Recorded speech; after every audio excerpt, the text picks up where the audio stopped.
let's talk about the blasphemy law, right? Now, I didn't know, as Rakib Ehsan has said before, that it was Islamophobia Awareness Month, right? But we've got a little clip here from the MP Tahir Ali, who got up in the House of Commons yesterday and said this.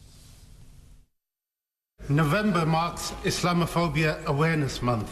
Last year, the United Nations Human Rights Council adopted a resolution condemning the desecration of religious texts, including the Quran. Despite opposition from the previous government, acts of such mindless desecration only serve to fuel division and hatred within our society. Will the Prime Minister commit to introducing measures to prohibit the desecration of all religious texts and the prophets of the Abrahamic religions? Well, can I agree with him that desecration is awful and I think should be condemned across the House? We are, as I said before, Mr. Speaker, committed to tackling all forms of hatred and division, including, of course, Islamophobia in all of its forms. Now, a lot of people were slightly concerned about Keir Starmer's answer there, because he didn't say, sorry, we're not having a blasphemy law coming in through the back door. We're not interested in blasphemy laws in this country. We haven't had them for hundreds of years, and we're certainly not going to introduce them now, which is what he should have said, right? No, absolutely. I think a very balanced message would have been, we are a country with no blasphemy laws. Right. I condemn the desecration of religious texts. Yeah. I think that there's no harm in that. Right. In saying that, I think that if I had to think about... But could he even have been perhaps even more liberal than that and just said, look, you know, we're not in the business of desecrating, you know, sacred documents. However, Absolutely. we do have free speech in this country, and if I want to draw a cartoon of Muhammad and put it on the front page of a magazine, the people who do that should not be threatened with death and certainly should not be gunned down in the street. No, absolutely. And I think that the point that we have to make is that we are a country with no blasphemy laws. And I think that if you actually wanted to create a situation where you heighten the risk of religious texts being desecrated, where disrespect is shown towards religious prophets, is banning those acts. Because people might feel, well, I actually feel a bit rebellious now. I don't think I should be told what to do on these fronts, and I might do it. Exactly. I think the best way is to say, listen, we condemn this kind of behaviour, we're a tolerant society. And why does he have to bang on about Abrahamic religions? I mean, if he wants to have a blasphemy law, why doesn't he have it for all religions? And it seems like that in that case, then religious figures from Hinduism and Sikhism are fair game. Right. Well, that's the suggestion, isn't it? Because he only wants one particular religion protected. He doesn't really care about the other religions. And so if you're going to try and push for something like that, surely it should be, if you're British, it should be all about any religion. I think that if you were to reintroduce blasphemy laws, I think that that would be one way that would actually heighten anti-Muslim prejudice. Yeah. Because I think it'd be very clear which section... Because it would look like two-tier policing again, wouldn't it? Absolutely. So for me, I think that we should... and this is somewhat... For me, I think that faith can do a great deal of good in society. But I think that we have to be very clear here, that we have to have a very clear commitment to freedom of expression. And that includes dissenting towards organised religion. Speaking of faith, a great picture on the front page of the Daily Telegraph, the Pope meets Angela Rayner, who's gone all the way to Rome to shake his hand. It says here, Angela Rayner meets the Pope in the Vatican, her first trip abroad since appointing a foreign affairs advisor to boost her profile overseas. I mean, Angela Rayner's a curious character for me. Very curious. She said, I was honoured to be able to greet His Holiness Pope Francis. He has shown great leadership on addressing the global issues of our time and building bridges of dialogue among faiths. A bit different from the old scum speech she normally makes, isn't it? No, absolutely. I think that she's definitely looking to heighten Tory scum! I think she's looking to heighten her international profile. I think one thing I'll say, What you mean as opposed to not having one at all? Well...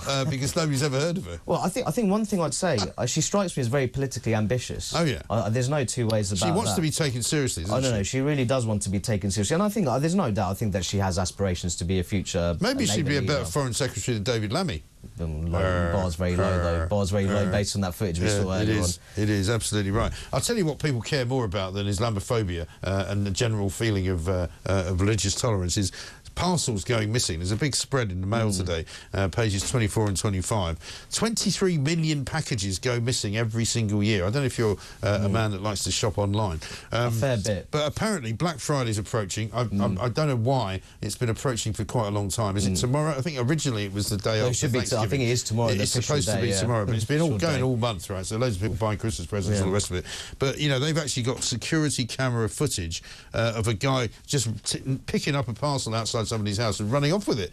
And we know, for example, and I'm not trying to tar every messenger and courier with the same brush, but some couriers will take a picture of the package, having left it in your porch or whatever outside the door, and then just walk off with it. Yeah, and I think what happens now and then as well is that when they're delivering your parcel, they won't even knock on your front door. No. To deliver it to you personally. No. They're very... I mean, I think we've all had situations where you get a picture appearing on your your, and there's a possibility email. they might be under pressure to do deliveries as quickly as possible. Yeah. But then ultimately, if you're rushing that way and then you just leave in someone's front door without actually knocking on the front door, then of course there's the risk that that particular parcel might be stolen. Exactly. And I mean, it's a massive problem, isn't it? Particularly with Christmas coming up. How about this one? Don't bring a bottle to dinner. This is the Daily Telegraph story on page 3, in which it basically says, look, if you want to bring anything to a dinner party, you might want to bring some olive oil, or you might want to bring some, you know, what do you call it, sort of... food rather than wine. Apparently it's rude to bring wine to dinner. This is according to Waitrose Food and Drink Report. You should bring oil, olives, nuts, honey, vinegar, or premium salt. Premium salt. See that pink? I'm big. I mean, I go to Borough Market all the time. You can actually buy pink Kashmiri salt if you want. Wait, that's. I mean, nice. I dread to think who actually mines that. You know, probably a bunch of 4-year-olds or something. You know, going down a salt mine to bring it up for you. But you know, why can you not bring wine to a dinner party anymore? I don't understand where the rule is. I mean, I think naturally, say if you're attending someone's house for dinner, and they don't consume alcohol personally, then I could understand that. Yeah. Well, what if you do, though? But you then could bring in a bottle of wine for yourself. That's a discussion to be had between all the guests and it used to be a thing. People would have a party, you'd say, bring a bottle.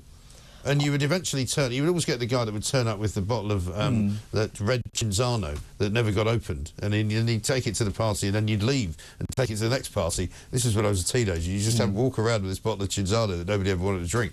Yeah, I mean, I think for me, what it shows is it's kind of, again, it's a case of people looking to regulate social behaviour, isn't it? And how people interact with one another. Just let people get on with it, and how they want to organise their own dinner party. Exactly right. 6:43. Here's one from Rayner in Nottinghamshire. She says, I think everyone who comes onto your show to review the papers are fantastic, but I especially love hearing the views of Rakib and Peter Blexley.